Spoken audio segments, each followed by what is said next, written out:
It was always going to be about mental health for me.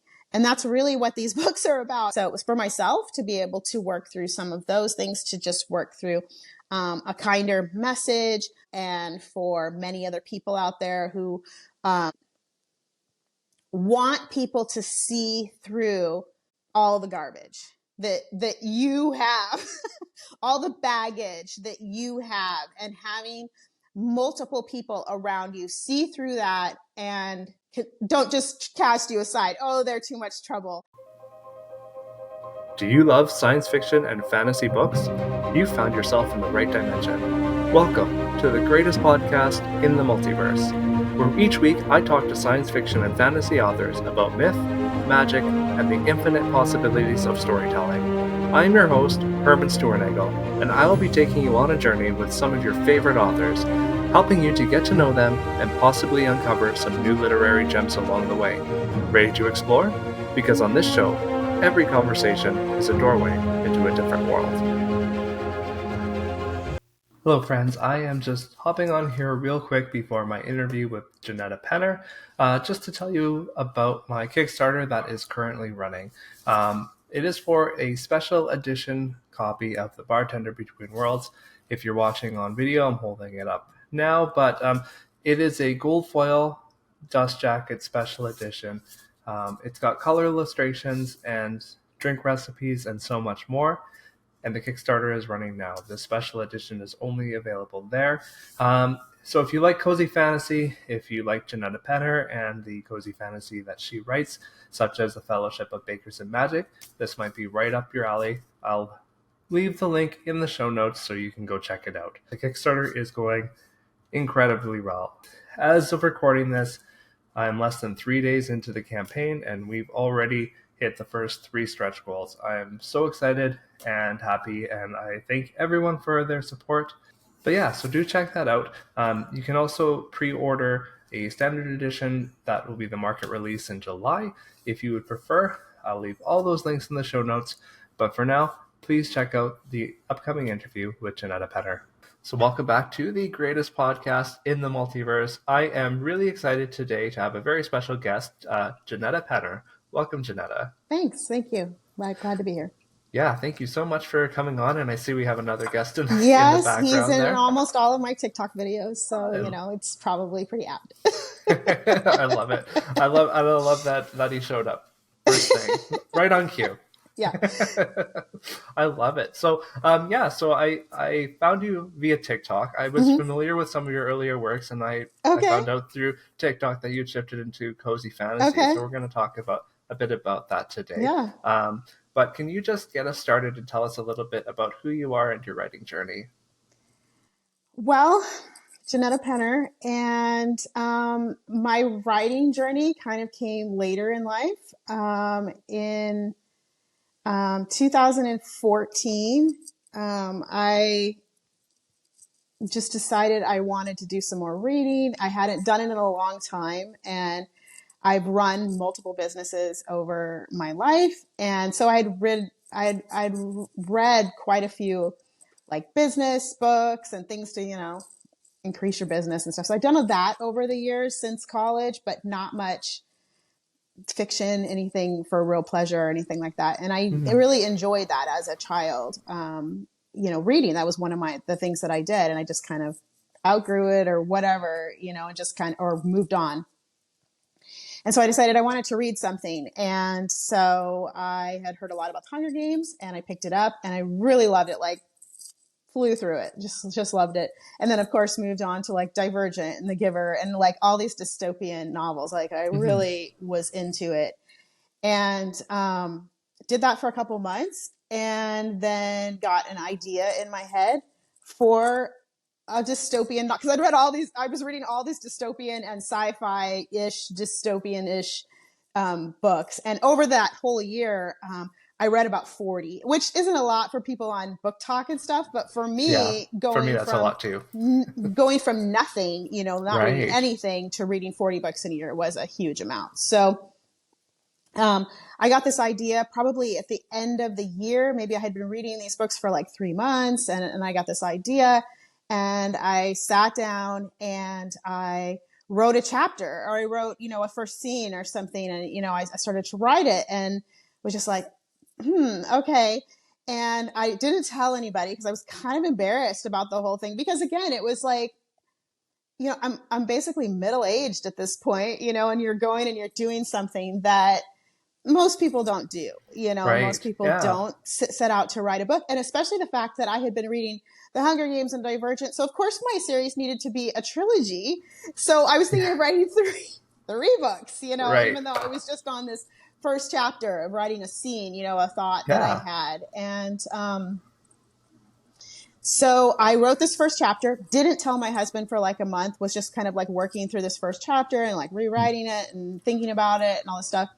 And I got done with this first chapter and I literally didn't know what to do at that point. I'm like, how do you make a chapter into an entire book? How Right. do you get from, your first 1,500, 2,000, 3,000 words all the way into, 70, 80, 90, 100,000 words? How do you do that? And then, of course, Right. because in my mind it had to be a trilogy, it was going to be, 300,000 200,000 or so. words or Yeah. something like that, for the Yeah. entire series. And I had no idea. And I literally just Googled it. I'm like, how do you write a novel? And that was really the start of it. I Googled it, started finding, there's like, formulas, to Right. basically, to write stories, for books and for movies. And there's formulas out there. And that's kind of how most books are written, is, due to a certain type of formula. And so I picked up, I think the first thing that I really picked up was the snowflake method Okay. of plotting.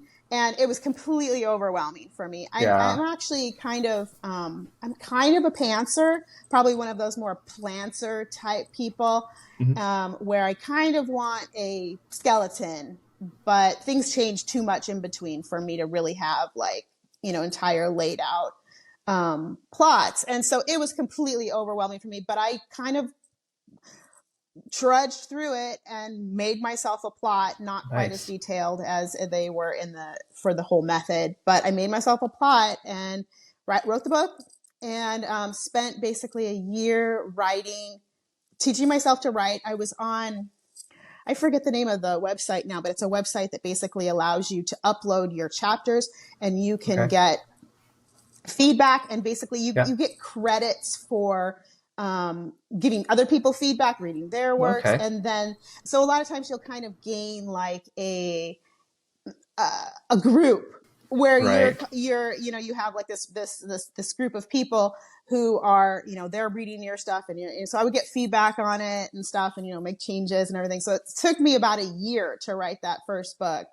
And then during that time, I was like, well, I'm going to publish this thing because I'm not doing all this work and not publish it. Because that's the kind of person I Definitely. am. I don't go into anything usually and put that much work into it without the thought of, I'm going to at least give it a shot. For I mean, I sure. don't know if it's going to go anywhere, but I'm going to at least give it a go. Yeah. And so during that time, I taught myself how to write, and I taught myself how to publish and how to promote. And Right. so That's a that lot. whole year, that's what I was doing. And it took me about a year to get it all out and put out my first book, which was Configured. Okay. Yeah, that's fantastic. Now, had you ever considered writing No, before that point? You no, not decided to really. do it and did it. Not really. I would say Yeah. like the seeds of it Hmm. was like as a high school, college student, I had some thoughts of writing children's books. Okay. And so, like just writing like the little short stories that go along with them. Hmm. Uh, Before I wrote this, I wrote a little poem for one of my daughters because we had a skunk incident in our house. Okay. And, and I wrote a poem, and it was called Me, a Skunk, and Tea. And so it was about a little girl who a skunk comes to her house and they have tea. Oh, fun. And I Yeah. actually did have that illustrated, but really just for my family. Right. I had it illustrated, and I did upload it to Amazon, but I'm not expecting anything. I didn't do anything with it, just to, Right. like, hey, some of my friends, they wanted to download it or whatever. And so Okay. that was a little seed. And then the time that I did start writing, I was professionally blogging. So, Okay. but it was completely removed. It was frugal Right. living, blogging. And so, you're Mm. writing a little article, you're doing recipes and things like that. It really was Yeah, very removed from doing a novel for or sure. thinking about doing a whole book. But I guess those were maybe the kind of seeds. I Okay. tend to be like all of my careers have been creative. So it makes sense Right. in that fact. Yeah, it makes sense. Yeah, creative background, but not necessarily in writing. That's Exactly. yeah, so that's really cool. And so you published that first novel, you said 2014, 2015, 2016 by the 2016. time it Okay. was done, because I think I started writing it at the beginning of like 2015 or Okay. so, something like that. Like I said, it took me around a year, maybe a year and a half or something to get everything up, because I published that in October of 2016. Okay, very cool. So, Yeah, so you published that first novel.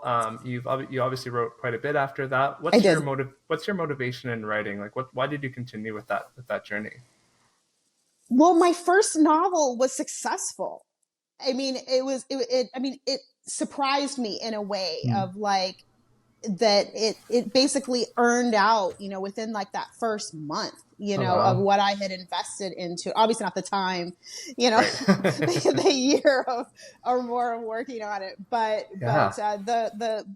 the money that I had invested into that novel, because I did get like a developmental on that and everything, because it Hmm. was my first novel, and I'm like, I don't know what I'm doing here, so I need somebody who knows a little bit more. um, and so, but it earned out like that first month or two. And I was like, okay. And as I told you before, I really never do anything without thinking this could be something like a Right. career or something like that. Hmm. That's the way I've done my careers in the past. Right. That has been the anticipation, was to make money with that and to do something in my life that I enjoy, but also is supporting our family and stuff. Hmm. It's not just a hobby. And so I just tend to be that type of person. So I think for the why, there's a level of, how much I'm earning with it. Absolutely. Right. That, Yep. that is absolutely probably even a foundation of like, if I'm going to continue writing or doing whatever I'm going to do. Hmm. But again, I've always been a very creative person. And so trying to find, that outlet for creativity and connection with other authors, your readers, and, writing something that is meaningful to not only yourself, Hmm. but also to other people in the world, and being able to share that. And I think that that's really, it's kind of simplistic. It's like, for me, it's like, um, some people have like really complex reasons why they write, and mine Right. is pretty simple. I just want to connect with people, and I want to make a living Yeah. doing it. So Right. Nice. Oh, and I mean, that's fair enough. That's yeah, definitely a valid enough reason, right? yeah, yeah. Yeah. So, how many books had you had published under Jenetta Penner before you shifted to About your new genre? 20. Okay. Wow. Yeah, I have the Configured trilogy, which is obviously three. Then the last series that I just wrote is a prequel trilogy, and it's not even trilogy, it's 5 books. A Okay. prequel series to Configured. Okay. So that's the last thing that I published. After Configured, I published a series called the Starfire Wars, which was a dystopian set in space, Hmm. Okay. and a little bit more supernatural aspects to that All than my right. first one. Although my first one does have a little bit of like supernatural sci-fi type aspects to it. But Okay. my second one, even more so, my second series, that was a 4-book series. And then I totally diverted just because it was a popular genre. And I did an Academy series, and that Hmm. was actually, I forget what they call them, but they're like shorter books. And so it was an 8-book series, but I would say that the length of that entire series is really more like a trilogy. Okay. So yeah. So no, they were smaller novellas, but not Yeah, I don't just know. yeah. Okay. My brain went out on Okay. Yeah. novellas. Yeah, That happens to me all the time. yeah. So they were Okay. smaller novellas. They were probably between like 25 and 50,000 words a piece, Right. something like that. Yeah, So okay. That's still decent though. Like so 20 books within, so that was between 2016 16. then and 20 20? When did you finish that last I just series? finished it at the beginning of this year. Oh, okay, okay. So over the course of what's that, 8 years then? Yeah, something like that. Yeah, that's incredible. Yeah, it's pretty wild. I mean, I guess as an indie, I mean that's kind of the culture within like indie publishing is that you Hmm. don't really settle a lot. And I did get kind of burned out after writing my first two series, Hmm. especially my second series because I wrote that one probably the quickest of any. I don't remember how long it was before I had the whole thing out, but it was the fastest that I wrote any of that amount of words and a series. So Right. I got pretty burned out. So everything got a little slower after that. But yeah, Yeah. it's a Okay. lot. And but again, that's the Yeah. kind of the culture with indie publishing, and that's how you're Yeah. making money is by putting out more books because of Amazon and the Yeah. way Page reads and all algorithms that. work and all that kind of stuff. Hmm. Things fizzle out.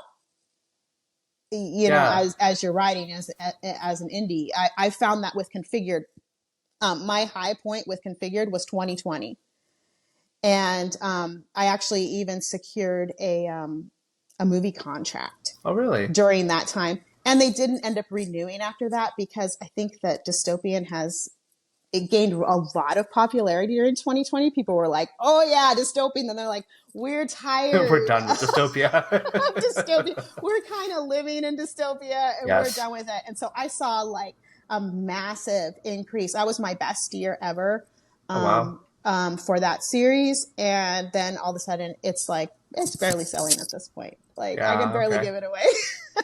Yeah. A little weird. Understandable. Yeah. Yeah. So like that's a good probably place to segue into some of your newer stuff. Like Yeah, for I sure. mentioned that, I did recognize your name initially on TikTok because I was familiar with your dystopia because Yeah.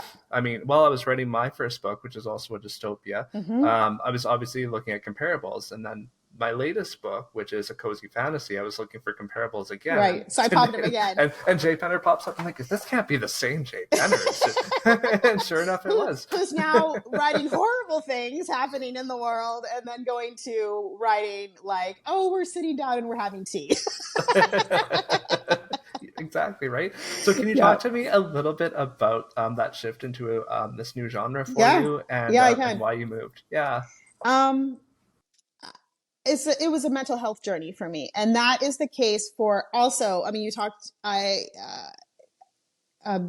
other cozy fantasy, authors are, I found are much the same that many of them had kind of a mental health shift, something that was going on. And many of us did, but I find it's a really consistent thread for the people who have gone from writing very high stakes stuff into cozy fantasy. There was something in between that mental health wise happened to them during that time that they're like, I can't write these stories anymore. And that really happened to me. I finished up the series that I just did that was the prequel series to Configured. It's called The Illusion of Truth.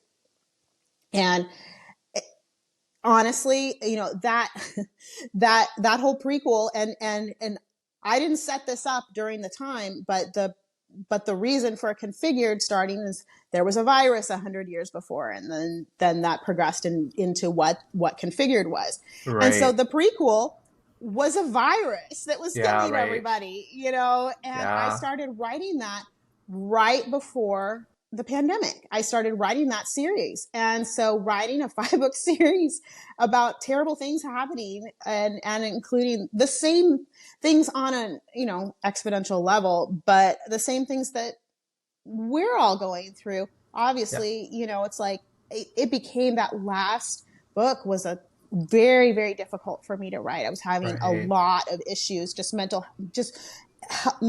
my mental state in writing it. It was like, oh, I don't want to do that. And Hmm. it took me a long time. Like it went to my editor and I had to do a lot of rewrites.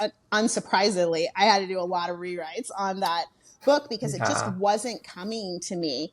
It just wasn't flowing. And so I did a lot of rewrites on it. That took me a really long time to do my rewrites. And so I was like, I'm gonna be done with this. I'm going to finish it. I'm gonna finish this 5-book series, Yeah. but I need to move on to something else. And it was Right. either be done Hmm. or find something else. Right. And And, as I said before, I mean, a lot of my foundation for writing and doing whatever I'm doing for a career is obviously supporting my family, but that's not enough. Right. I can't be doing something that I don't enjoy, just because Right. it's supporting my family. For sure. Again, the other layer of writing for me is about connection with people. And so if I can't be doing that, it's not worth it. I need to find something else where I can, be happy in doing that. So, um, I was at this point where I'm finishing up this book and I'm like, I don't know what I'm going to do next. I don't Hmm. know. And I'm just going to just see, I'll finish this up and we'll just see what comes along. And, I ended up, I don't even know why, because it's definitely not something that I would normally pick up, but I ended up reading, Travis Baldry's book Legends and Lattes, and I thought that's an interesting sounding book, and I don't know Yeah. why that was interesting to me at that point, Hmm. really, because it is very unlike anything that I had ever picked up before. And I read it and I thought, well, that's nice. Yes, I'm Yeah. like, that was really nice. Okay. And I'm like, I think maybe I could try something like that. Hmm. And so, I started like mulling around in my brain, like, what's cozy? What do people enjoy? What is cozy? Yeah. What do people know that is cozy? And I thought, well, the British Bake Off is cozy, and people, Right. it already has, like this cult following. So that's a way that I could, make something that was cozy and already, and have some, like a touch point for people, of them saying, oh, I know the British Bake Off. I like the British Bake Off. I might be interested in that, so that I could kind of have that as kind of a selling point or whatever, that this is, and I could say, hey, this is what my book's like. Same as before when I wrote Configured, it was like, well, I liked the Hunger Games. I like Divergent. So I'm going to write a book Yeah. like that. I'm Yeah. going to do something like that. So anyway, so that's it. That's what I decided. I thought, you know what, I'm going to give it a try. And just as I've done with all my other books, you start off with that first chapter and just to see, is this feeling Hmm. comfortable? Is this, um, am I connecting with the character? What are they doing? What are they like? And Hmm. just kind of started off with that first chapter just to see if this was something I felt like I could continue. Right. Yeah, that makes sense. And we'll get back to talking about that book in a minute here, but I do want to kind of circle into some of the other things you mentioned there, particularly around cozy fantasy and you finding cozy fantasy amidst kind of all the high stakes and current events and that sort of thing. Do you think that's part of why cozy fantasy is having its day right now? Like cozy fantasy, we've seen kind of surge in popularity. Is that For kind of? sure. Do you think that's the reasoning for it? Yeah, I really do. I mean, Yeah. I can't, obviously know other people's minds, but it's interesting to know the thread of a whole bunch of cozy fantasy authors were kind of having that. They're like, I can't do this anymore. And Hmm. so, just because we all decided at once, we read Travis Baldry's novel and we're like, hey, I Yeah. need that for a while. And I don't know that that's going to be my entire career, Hmm. but, but it is for now, and it's what I'm focused on, and I'm excited about creating this world. But yeah, I really do. I think that people just kind of need something a little more just kind. Right. Yeah. Absolutely. Yeah, and I think to your point, I mean I've interviewed a few cozy fantasy authors already, and I have a couple more to come, and I think all of them, I want to say that so far at least were writing high stakes fantasy or high stakes books Yeah, before yeah, and shifted genres, and I think various reasons, but that's definitely I think a big part of it. They just needed a break yeah, from the high stakes. yeah, Yeah, and for sure. yeah, and I think Legends and Lattes kind of came out at that opportune time during COVID. I think it was shortly before COVID, but it kind of hit that spot right when people Mm-hmm. needed that break from the Yeah, news cycle of COVID and lockdowns and all that yeah, sort of thing, right? for sure. Yeah, very cool. So let's talk about A Fellowship of Bakers and Magic. We'll see if I can get it in the camera there. Can you tell us a little bit more about the story? I know you mentioned the British Bake Off, but give us a sense of what it's all about. Yeah, I mean, essentially that's what it is. And I kind of my first pitch, on TikTok and stuff is The Hobbit meets the British Bake Off, and I would, or sometimes I pitch it as Ella Enchanted, Some people have talked about because that was more human based, and this character is a human. There I go, bouncing. um, um, and I think in the end, like in the very beginning, my idea of making it a, a bake off set in a fantasy world, that obviously my first thought, but it was always going to be about mental health for me, and that's really what these books are about. And not everyone takes that away, but that's really what these books are about. Each of the books in the series, I'm just going to be publishing my second one soon. Each of the books explore one of the whoever the main character is for that story, they're like one of their mental health types issues, something that they're dealing with that maybe they've been dealing with their whole life, and like them exploring why they do the things that they do, that are maybe harming them, why they keep have those coping strategies and things like that. And so it was always about that. It's always about the journey of the main character. This one, our character was Arletta. She's a magicless human who doesn't believe in her bakes, but her neighbors, who are her surrogate fathers, do. So they enter her into the Elvish baking contest, the baking battle, and and it's just basically, it was always for myself to be able to work through. Obviously, just writing a book doesn't necessarily heal all your mental health issues, but there's always these steps along the path, of like working through everything. And so it was for myself to be able to work through some of those things, to just work through a kinder message.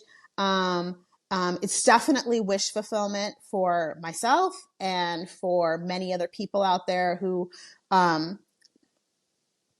want people to see through all the garbage that you have, all the baggage that you have, and having multiple people around you see through that and don't just cast you aside. Oh, they're too much trouble.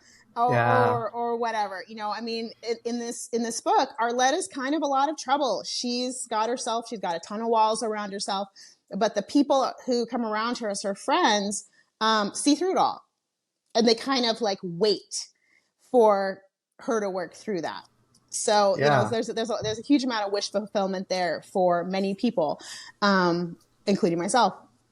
So. Yeah. And that definitely comes through. Definitely, I mean, a sense of belonging is definitely something that is prevalent in cozy fantasy. Yeah, for sure. Yeah, and just even her ability to connect with these other people that aren't people, but Here's the thing. Right? Here's the thing. My husband and I had this conversation the other day. In this world, those are all people. They're not human, but they're all people. And, that makes sense. Yeah. And it's funny because in my next book, I have a dragon in that, and the main character kind of argues, this is a person, this is, and so, but my husband and I had this same conversation because he's actually proofreading my next book. And there was a phrase in there, and he's like, I don't know if this makes sense. And I'm like, in this world, it makes sense. And I know in our world, it doesn't make exact sense, but yes, even if you are a minotaur or whatever, you are a people. Yeah, right. No, and I appreciate you catching that, because it was just that moment of hesitation of like, I was going to say people, like, but because it's not how we perceive stuff. But I'm like, this is a different world. But these are all people, and human is not the norm in this world. They're just one of many, and so they're all just people. Yeah, and that, and you see that come through with her struggling to find her place as a human in this magical world. Yeah. So that makes a lot of sense, and I really, I do appreciate that. I lost my train of thought though. I was going to initially ask. That's okay. It's fantastic. It was a rabbit trail question. Yeah, it's all whatever. Good. So, yeah, I did love the British Bake Off piece of it. My wife watches British Bake Off, and we're in Canada, so we have a similar Great Canadian Bake Off as well. So all that was really familiar to me. So I really enjoyed that. Are you a baker yourself? Was that part of? Not really. No? Not really. No. I like to cook. I feel confident usually cooking. And, and I don't generally cook with recipes or anything. I'm not a very exacting person. And so Okay. baking has never really, really been my thing. And so this is another part of this book that has been a challenge that I decided I'm going to put recipes in this book. Well, I'm Hmm. not just going to copy recipes from other people. I need to Yeah. develop these recipes, taking in research that I've done, like how chocolate chip cookies are made and what do other recipes look like. And, Hmm. kind of like deciding on what I want my chocolate chip cookie to taste like or texture wise, and decide, okay, I need to do, because of this research, do this thing, to make this Hmm. chewier or crispier or whatever that I want to Yeah. do. And that's definitely part of the challenge of this, because some of my recipes took a long time. I have a recipe that I just did for this last book that's coming out, Hmm. and I had to make that recipe many, many times, and I'm Right. still not entirely satisfied with it. Right. But it's gotten to a place where I'm like, okay, this will work. I might continue on it for myself, but this will work for this recipe. But yeah, definitely a lot of work involved and a lot of Hmm. pastries in our home. I bet nobody was complaining about No, but it was funny, that. like the progression sometimes, like they keep getting better. Like maybe the first Hmm. one was like, well, it was okay, Yeah. I need to change this or this about it so that it's better, or whatever. But Yeah. yeah, it's definitely been a journey. And that's my plan, is that for each of these books to have 3 recipes from the story in the Hmm. book. And so yeah, definite challenge, because it wasn't really my thing, and learning to be Yeah. like more exacting, like get a scale so that everything can Hmm. be really exact. Yeah, so that's been an Yeah, interesting it's really journey for convinced. me. Yeah, yeah, no, it's great. It's really convincing in the book too, and I bet having these having made all the recipes yourselves, being able to describe them and that sort of thing in detail, the processes, that I'm sure really helped. For sure. Yeah. Yeah. So what was your writing process for this book in comparison to some of your previous works? Did it change at all? Writing a cozier I story. can't I don't think so. I mean, there's a level of research in any type of book that you write. Hmm. So I was doing research when I wrote Configured. Um, making sure that the scenes that involved like coding and stuff, like, because that book has like a girl who's kind of a hacker, a computer hacker in that, and so there's like coding and stuff, and so having someone who knows what they're talking about, because I just wrote it. I'm just making this up along the way a lot of Right. the time. So, but then, like going in and like having someone read it and, making sure. And so, and then doing some research on, certain things that happen in that book. And that was the case Hmm. in this book too, certain Okay. research on that. I would say that my actual writing process was very, very similar. Like I said, I'm kind of a planter.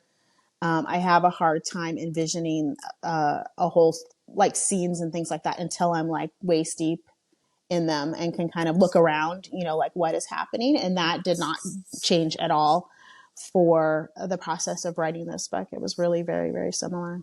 Okay, that's good to know. Um, can you tell us a little bit about the world of Bakers and Magic? I know you talked a little bit. We talked a little bit when we were talking about people there, but can you tell us a little bit more about the world itself? Yeah. My idea was to, obviously create my initial thought was, do something like The Hobbit or whatever. But, one of my favorite books as a child was The Chronicles of Narnia. And I just loved like the whole fantasy aspect of that. And so it was it was important to me for whatever reason. Maybe because it was one of my favorite parts of it was like the different animals that were more human like in Narnia, and and I wanted them to be in that story too. So there's a measure of um, the types of characters that you might see in, say, The Hobbit, like elves and dwarves and things like that. And I'm like, well, I need more types of people. So I'm like, thinking of like different animals that I could, make to be more human. I I'm kind of a simplistic person for that. There isn't a major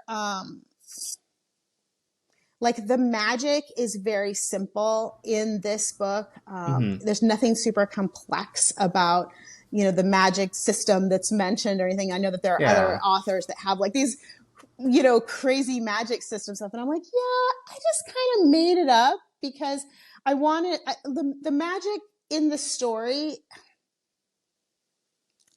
I tend to always be a very character focused, and I'm always focused on what that main character is doing and how they're growing, and everything around them just kind of facilitates, them to be able to do the things that I want them to do. And Yeah. so, yeah, I just don't have like a super complex, like, I have another friend who I've looked at his stuff and he's just got like crazy, like all the mapping and stuff like that. And I'm like, I do have a map in mind, and I'm like, it's just, it works for, I don't have anything beyond what I'm mentioning in this story and that map. Right. We'll do that later whenever I get to that in the story. And that happens in my second book. I add on to the map and you can see some of Right. the other areas, but it's funny because that's very much the way I write stories. Again, until I'm in it, until I'm waist deep in the story, I don't really know what's going on in Right. the story. And that's kind of the case on the map and the world and everything like that. Okay. I just tend to kind of like follow along with the reader. Yeah, Almost, and like we're for both sure. learning some of these things at the same time, and I'm like, oh yeah, I want the world to be this way. And so, I do some research, of like technology or whatever that I could integrate into, say my dystopian worlds or whatever, Hmm. or yeah, I don't know. Yeah, that's great. I do relate to that. It's funny. I had an interview last night for my own book, and I was answering a similar question. I was Yeah. talking, a similar thing was like I'm kind of figuring some of this stuff along with the reader because Yeah, things for shift as sure. you're writing, right? And that's part Absolutely of the for fun of me. it. Yeah, Yeah. things absolutely shift for me. And yeah, just kind of learning along with everybody, and I'm just kind of going along with my characters, and what they need in that world to do the things that they are supposed to do. Yeah, and I think especially since your main character is a human, you don't really need to go into detail about the magic system because it's not that Yeah, important to her, right? Because right. she doesn't use it. So For what's sure. important to her, is the baking, and that's kind of her Mhm. magic, right? And Yeah. that's where you Yeah. do focus. Yeah. And I think in my thought process, I think, this story in comparison to some of the things that I wrote into my first couple of books that are, either set on another planet and all this kind of stuff. I really wanted it a little bit more boiled down, not too complex.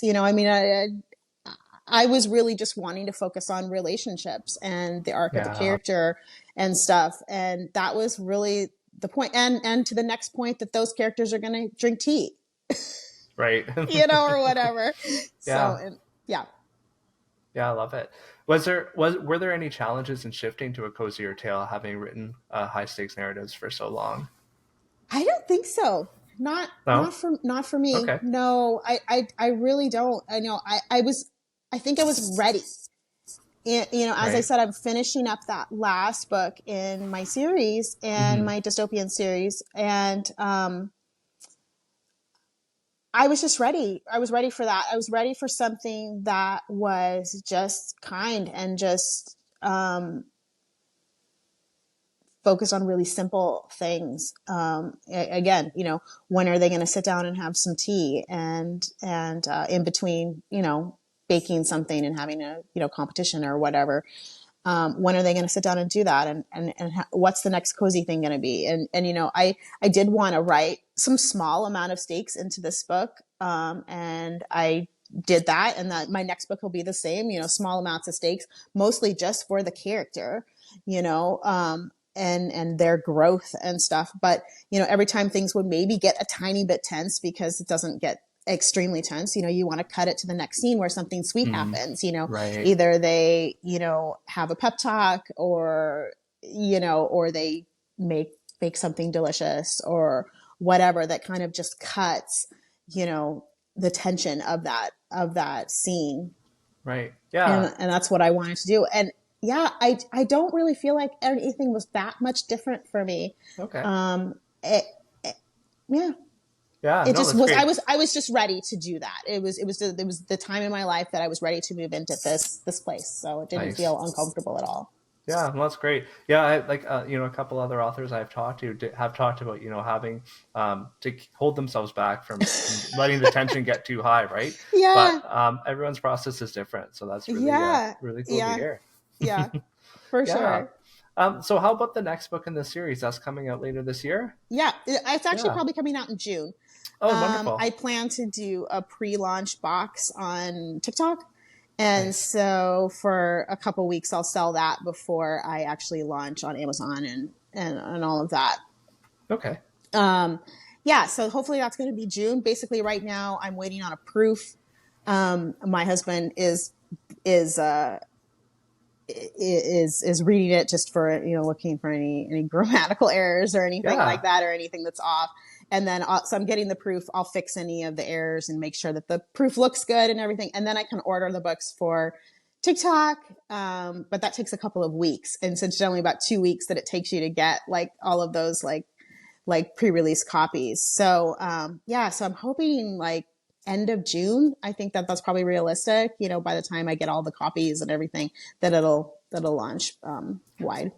Yeah, that's exciting. I'm glad Yeah, to hear it. Can you tell yeah. us a little bit more about the second book in the series? Yeah, yeah. Each book in this series is designed to be told by a different character, and it's a character that you already know. It's the dwarf from the first book. Her name's Dolly, and she's a sunshine character. She's a people pleaser, and so that's kind of her mental health thing that she has to work through. Of Right. like why she does things the way she does and why she is the person is she kind of like thinking about, is she actually a sunshine personality, or has this been a front that she has Like a put up, mask. in Yeah. order to cope with her life and stuff. But yeah, I mean, it's set this time. It's set in a Denishire, and basically Dolly has moved there in the last book, and so she's got her friends. She's got Arletta, and she's got Jez, and the last part of the first book, and then this one is basically she inherits a box from her uncle that she barely knows, and she opens it up, and there is a dragon egg inside. And so she has to figure out what to do with this dragon, and just like, should she keep it? Is it a person? Do you keep a person? And Right. she has Right. to go through basically, the thoughts of like what you do with something like this, and figure all that out. She meets a love interest. She has cookies with her friends. Nice. And she kind of works through this whole process, and again, like I said, the books are really centered around the mental health of that person. And that is really their character arc of them working through to be the person that they're supposed to be. Right. Yeah, I'm looking forward to that. That sounds great. And there are Yeah, more recipes. absolutely. And this one actually this is the one that was the most difficult recipe for me. My husband, his grandmother passed away this last year. Oh, And sorry to hear that. oh yeah, I know. She lived a long life though. She was in her 90s, and Okay. it was just time. But she made these very particular cookies over the years, and I actually had tried to make them. My husband and I have been together since I was 16 and he was Hmm. 17. We met in high school. Wow. And Wow. Nice. so That's cool. sometime between like me being 16 and maybe college age, I actually tried to make these cookies because these cookies would always show up around Christmas, and they would Hmm. get shipped. She was actually up in Canada. And Okay. so they would get shipped down from Canada in these big like ice cream tubs, and Nice. or there would be someone who would visit who would bring them back or whatever. So there Right. would always be these ice cream tubs of cookies at his house, especially at Christmas time, and he loved them. But they are very complicated. Okay. And whenever I was, between 16 and 20 years old, whenever I tried to make them, I tried to make them, and it was just a failure. Hmm. They were very difficult to make. The recipe was not complete. Oh, really? and Oh, and no. well, and she when she wrote it down, she just writes down what she does. She Right. wasn't thinking about really like how somebody else is going to be able to follow this recipe, and so it Yeah. just didn't end up that. And I'm like, oh, forget it. And so when this book rolled around, and I had some ideas about incorporating a grandmother figure that had passed away, I thought, I'm going to do these cookies. So his grandmother had already passed away, so I got the recipe again from some other family members. Again, it was a completely incomplete recipe. Like, it's funny, I actually include the incomplete recipe in the book too, as well as the one that I came up with, Right. that That's awesome. finally got me to a finished product on this cookie. And Yeah. so yeah, so that recipe, and I have That's made that cool. recipe so many times, and I'm like, it's still not quite there, but it's good enough. That is It's so delicious, and my husband approves. So That's great. That's fantastic. I absolutely love that you brought back your grandmother's recipe to put in the book, and that yeah, you and it. I mean, also really in a way brought it. Gave you another chance to try it and experiment with it and try to get it to what you remember. I think that's great. absolutely. And I ended up simplifying the recipe because it's a very old fashioned recipe. It's got Okay. lard in it, and Right. it's a super old fashioned recipe, and it would probably be something that most people would not make because Yeah. it's very old fashioned. So I ended up simplifying it, and kind of going with the spirit of the recipe to get the flavors and the textures and things like that. But it's a little bit different recipe. Yeah. Um, It's hard to replicate that and lard. it That's what makes it those old cookies good, it is right? it is I think it Yeah. is, and there were some things about this recipe that were just very, very difficult. The dough was very soft, and I just couldn't imagine people actually doing it because it was so, they'd be like, what am I doing here? So I simplified it, and the hope is for me is that maybe some of the other people in the family will actually make, because nobody else in the family makes these Right. cookies. And so I'm Okay. kind of hoping that, maybe by doing this, somebody else will also, pick Yeah. it up and start making the cookies again. So that would That be is nice. awesome. Yeah, Yeah. bring it back into the family Yeah, and for sure. carry on Kind of that family memorialize it. tradition, right? Yeah, Yeah, for I sure. love that. I love that so much. Yeah. That's so cool. Yeah, just let's. I just want to pivot a little bit before we kind of get to our final questions, but I want to talk about your decision to use a pen name in Yeah, writing the cozy fantasy. Just because I know some people do, some people don't when they pivot to for a different sure. genre. Can you talk to me a little bit about your decision process in? I know it's not a big change in your pen name; it's It's just a not. J instead of Janetta. But Yeah. how did that come about? As you said, some people do and some people don't. And I don't really know the right answer.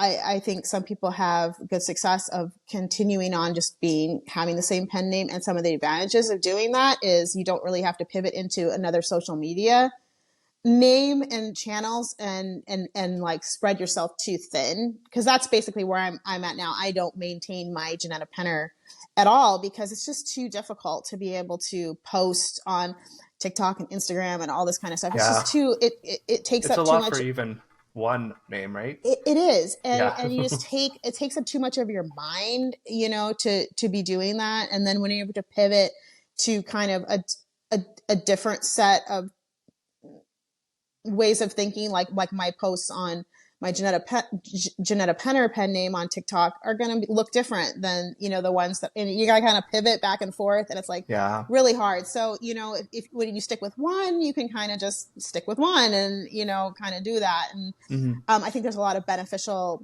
things within that. I mean, mine really was kind of for the Amazon algorithm. Okay. I didn't really want things to get confused or, I mean, I've obviously got a lot of readers on that pen name that are completely different genres. Yeah. And I kind of just wanted a fresh start on that algorithm and just to kind of see where I could go. With that, Yeah. again, I can't know if it mattered. Right. Yeah. I really can't. And like I said, there's like 50% of the people who do this and 50% of and I don't really see like a major, like, oh yeah, this is the one that's really going to give you, there's pros and cons on both sides, but essentially Hmm. it was just as simple of the Amazon algorithm and not trying to Yeah. like hide my name from before or anything Hmm. like that. There was nothing about that. It was just to kind of get that fresh start. Yeah. Okay. And so, did you find that you had readers that followed you over from your previous works into this one? Not really. No? But Okay. but here's the funny thing is I had a hard time getting readers to follow from Earth-based dystopian into space-based dystopian. It is, for some reason, there's a massive gap. And I didn't Yeah. understand that, because when I read those first 40 books, that first year, whenever I was writing my first book, I was reading all sorts of Everything. young Yeah. adult dystopian books, and some of them were Yeah. space-based and some of them were earth-based, and I didn't have any preference between those were all great, they were all dystopian, Yeah. and that was the thread for me, but it's obviously not for everybody. Yeah. So I had a hard time getting people to go from configured into my space-based dystopia. I got some of them, but Yeah. it just did not have the same impact that I thought it was going to have. Yeah, right. And so then trying to get people to go to something that's so different. I'm sure I have a few readers, but I didn't really do a lot of like publicizing back and forth. And so I'm sure that I do have a few readers that came over, but not really. Okay. Yeah, that's interesting, and it's funny because as you're talking, I'm like, yeah, I followed this exact same trend like I went from Earth-based dystopia to space-based dystopia, and I'm writing cozy fantasy, so I'm just like following you around. It's really pretty funny. I haven't read your space-based dystopia yet, so I'm gonna have to grab that because mine isn't quite finished yet. So It's I'm gonna definitely have to read that one. I would say it's more romance, Okay. it's not a heavy romance. It's definitely not. It's very young adult. And not a heavy romance, but I would say it's more romance than, say, configured. It's more the focus of the plot is actually moved forward by the romance, whereas the romance in configured, it was just part of the whole thing. It didn't, like, you could have probably pulled out the romance part and it still could have been a very similar story. But the plot focuses around the romance in my space-based. Right. Really cool. Okay. Yeah. I'll still check it out. And yeah. Again, not a heavy romance. I don't write heavy romance. So right. Cool. So what can readers expect from you next? You've got your second book coming out. Is there, and you said there's a third one as well? Yeah. I mean, my idea with this series, with my cozy fantasy series, is however many books people are going to let me write, I'm going to probably write with this series. There's plenty of people that I can explore. I'm not a super fast writer. I've kind of made that decision. I can write a little faster, but I've kind of made the decision to take breaks in between, and I write a certain amount per day, and I write 5 days a week. I don't really write on the weekends and stuff. And so I take my time with writing. And so if people will continue enjoying the series and continue purchasing it, I'm going to fill out this world. Nice. So the second book is Dolly, which is the dwarf that you meet in the first series. The third book is Jez. Oh, nice. And, and that one is going to be a sapphic. Okay. So, and then, I have some ideas after that. I actually have an idea for the fourth book that will not leave my head. My daughter and I actually foster cats, and that was one of the things we started doing kind of in the pandemic, a little bit after that, and we've just really enjoyed it. So we tend to foster multiple litters per year. We don't have one currently, but we take little breaks on that too. But we've enjoyed doing that. It's been really satisfying. And so my character in book one, Theo, he has a cat. He has a forest lynx, and it's his house cat. Even though it's a large magical beast, it's his house cat, because the cat chooses to live in his house and stay with him.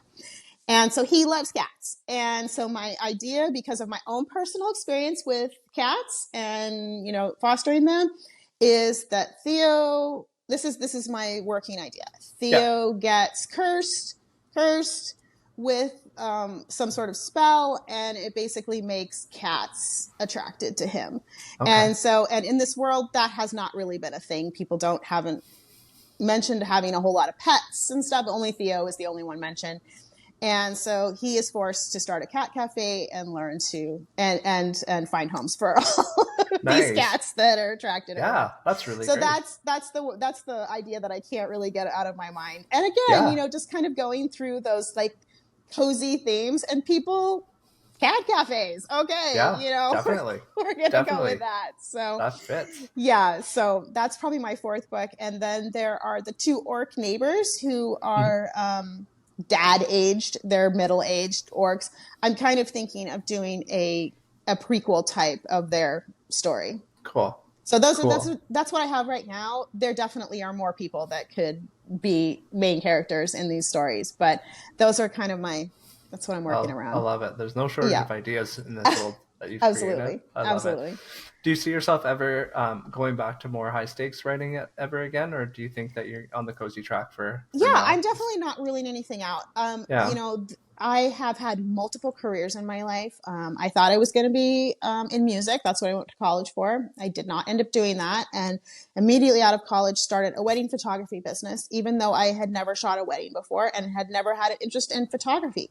So it Wow. sounds very similar to my writing career. This is the type of person that I am. And I ran that business for 13 years.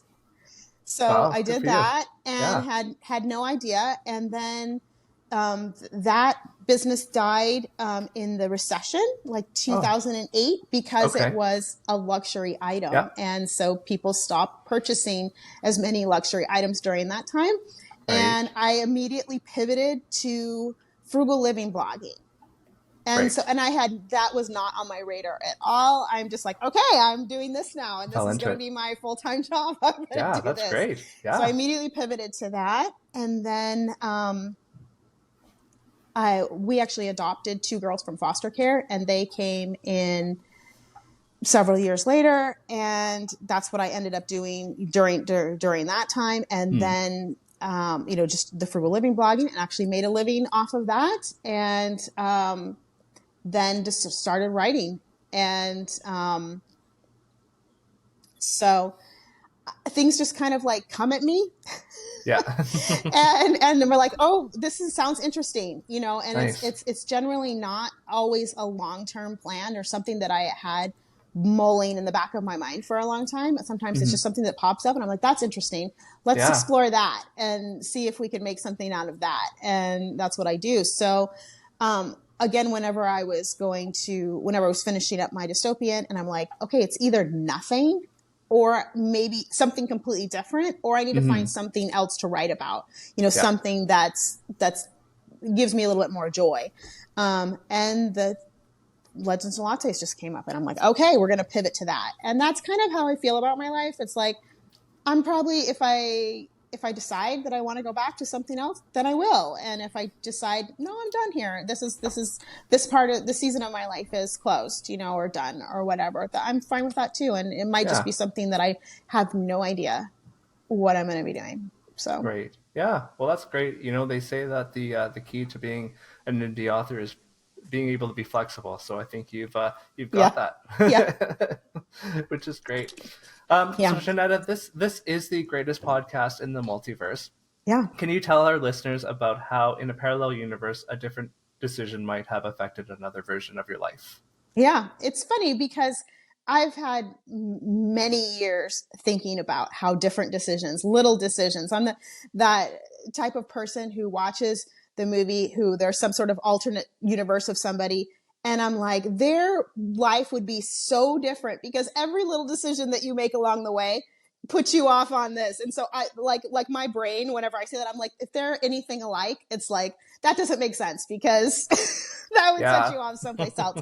So this has been a concept that I have mulled over in my mind for many, many years. But I think for me personally, like my writing journey was kicked off. I mentioned that we had actually adopted two girls from foster care in 2009. And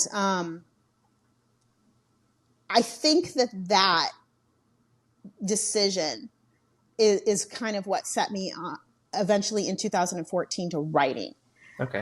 Because the initial concept of configured, whenever I was thinking, oh, a dystopian, I might like to write something that was dystopian, and I needed to come up with a concept. It was, what if not raising your biological children was the norm? Mm. And why would that be? And that concept came from adopting children. And I Right. never, ever would have had that concept in Yeah. my mind if we wouldn't have adopted children. And so I don't know where I might be, to be honest, because putting me back in time with adoption was basically the time of the recession, the time that I retired from being a wedding photographer. And what I would have done beyond that, I have no idea. It probably wouldn't have been writing books. I can't Right. really see myself choosing that because, again, it wasn't on my radar at all. There was just nothing about writing that I thought, I wasn't the kind of kid who was like trying to write novels when I was 12 or anything like that. I was not doing any of that stuff.